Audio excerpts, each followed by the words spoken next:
राजनीति नहीं चलेगी। डेमोक्रेसी में एक काले दिन के तौर पे आज के दिन को लिखा जाएगा।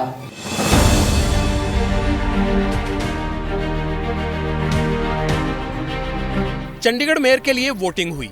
प्रिजाइडिंग अफसर कुर्सी पर बैठे, कैमरा ऑन था, सब कुछ रिकॉर्ड हो रहा था। टेबल पर हरे कलर के पन्ने की बैलेट पर्चियां रखी गई, इन पर धड़ाधड़ पेन चल रहा था, यानी वोटों की स्क्रूटनी। एक एक करके कलम चलती गई और वोट दूसरी तरफ रखे जाते रहे।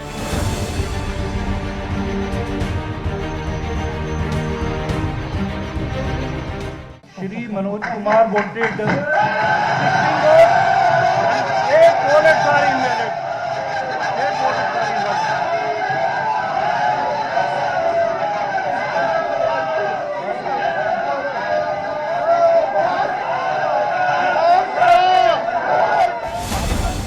अब दूसरी तस्वीर पर गौर कीजिए। प्रिजाइडिंग अफसर यानी पीठासीन अधिकारी ने काउंटिंग प्रोसेस शुरू किया। कहा कुल 36 वोट डाले गए, इनमें 8 रद्द कर दिए, जबकि बाकी बचे 28 में से बीजेपी के मेयर कैंडिडेट मनोज कुमार को 16 और इंडिया अलायंस यानी आप और कांग्रेस के मेयर कैंडिडेट कुलदीप कुमार को 12 वोट मिले। बात पूरी भी नहीं हुई थी कि बीजेपी के पार्षद आए, प्रिजाइडिंग अफसर को चेयर से हटाया और मनोज कुमार को कुर्सी पर बिठा दिया।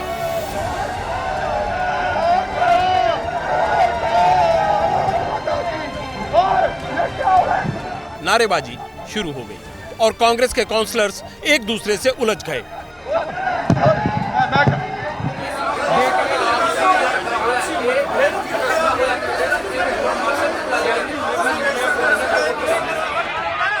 लेकिन दूसरी तरफ इंडिया अलायंस के कैंडिडेट फूट फूट कर रोने लगे।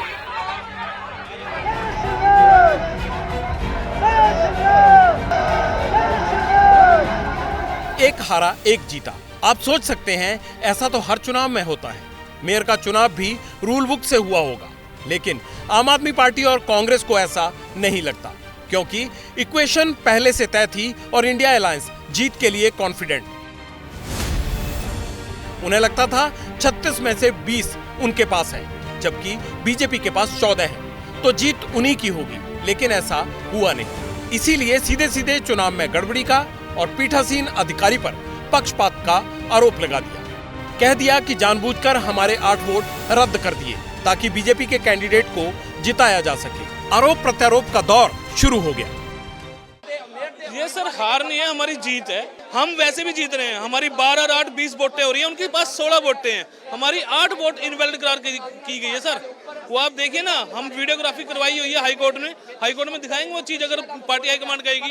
ये 20 की 20 वोट हमारी थी, इस इंडी गठबंधन को ही पड़नी थी। आज जो भी हुआ है वो हमारे साथ धोखा हुआ है। हमारे माइक्स बंद कर दिए गए थे, हम आवाज उठाते रह गए। हमारे काउंटिंग एजेंट को इन्होंने हमारी काउंटिंग एजेंट की एक भी बात नहीं सुनी। इलेक्शन एजेंट हमारे आ जाते हैं, उनके सामने आप साइन कीजिए, जो मर्जी कीजिए, क्या एतराज है? पर छुपा के क्या किया जा रहा है? छुपा के धोखा किया जा रहा है। 8 वोटों को कैंसिल किस बिहाफ पे करा है? कोई रीजन ही नहीं बताया जी। हमारा काउंटिंग एजेंट वहाँ होगा तो हमें पता लगेगा ना जी। ये सरेआम लाइव वीडियोग्राफी चल रही थी और उसमें लगातार वो टिक मार्क करते जा रहे हैं और 8 वोट हमारी इनवैलिड कर दी। मैं भी फर्स्ट टाइम मेयर कैंडिडेट रही थी, तब भी उनका यही हाल था। 3 साल से ये लोकतंत्र की हत्या हो रही है। ये जी ऐसे अगर 1-0 करना चाहती है बीजेपी, शायद पूरे देश के अंदर 1-0 कर लेगी। सरेआम गुंडागर्दी है। ऑफिसर थे, प्रिजाइडिंग ऑफिसर, वो जब साइन कर रहे हैं बैलेट पेपर पे, साथ में कांटा मार रहे हैं। ये 2 साल से जब से आम आदमी पार्टी और कांग्रेस हारती आई है, वो धक्केशाही का ही आरोप लगाते हैं। आज भी उन्होंने वही किया। आज सबसे बड़ा इंडी गठबंधन को झटका लगा चंडीगढ़ में, और आने वाले समय में ये गठबंधन का कहीं पे भी नामो निशान नहीं रहेगा। तो ये इंडिया अलायंस नहीं बल्कि ये ठग बंधन अलायंस था। इसके अंदर जो ठग थे उन्होंने एक दूसरे को धोखा दे दिया। सवाल है आखिर वोटिंग की काउंटिंग के दौरान हुआ क्या? 8 वोट को किस आधार पर रिजेक्ट किया गया? सीक्रेट बैलेट वोट में काटापीटी की गई? क्या ओवरलैपिंग थी? इंक ज्यादा फैल गई या फिर स्टैंप पर इंप्रेशन गलत हो गया? पीठासीन अधिकारी ने कुछ नहीं बताया और ना ही किसी को बताने का मौका मिला। सब कुछ इतना जल्दी हो गया कि किसी को समझ नहीं आया। जैसे ही नतीजे आए, प्रिजाइडिंग अफसर ने कैंसिल वोट अपनी जेब में रखना शुरू कर दिए। कैमरे में ये तस्वीरें भी साफ साफ दिखाई दी। इसीलिए चंडीगढ़ से दिल्ली तक आम आदमी पार्टी और कांग्रेस ने तीखे रिएक्शन दिए, बीजेपी पर गिन गिन कर आरोप लगाए। सरेआम दिन दहाड़े इन लोगों ने इतनी गुंडागर्दी और बेईमानी से आज चंडीगढ़ मेयर का चुनाव जीता है कि अगर इसको पूरे देश ने मिलकर नहीं रोका तो आने वाले समय के अंदर ये देश के लिए बहुत खतरनाक है।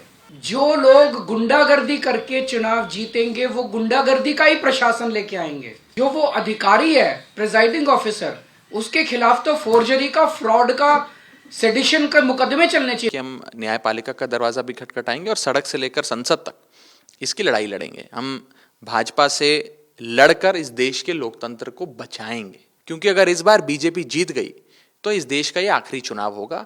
फिर भारत देश चीन या नॉर्थ कोरिया जैसी लोकतांत्रिक व्यवस्था बन जाएगा। बिल्कुल बेशर्मी के साथ उन्होंने वो आज किया जो लोकतंत्र में नहीं होता। एक पहले से साजिश थी, जब जो पहले दिन से सोच रहे थे कि हम कुछ भी हो ये चुनाव जीतेंगे, जिनको उन्होंने बिठा दिया उसकी कुर्सी पे। मैं ये नहीं कहता कि वो चुने गए शब्द गलत होगा। उनको जो जबरदस्ती वहां बिठा दिया गया, इम्पोस्टर।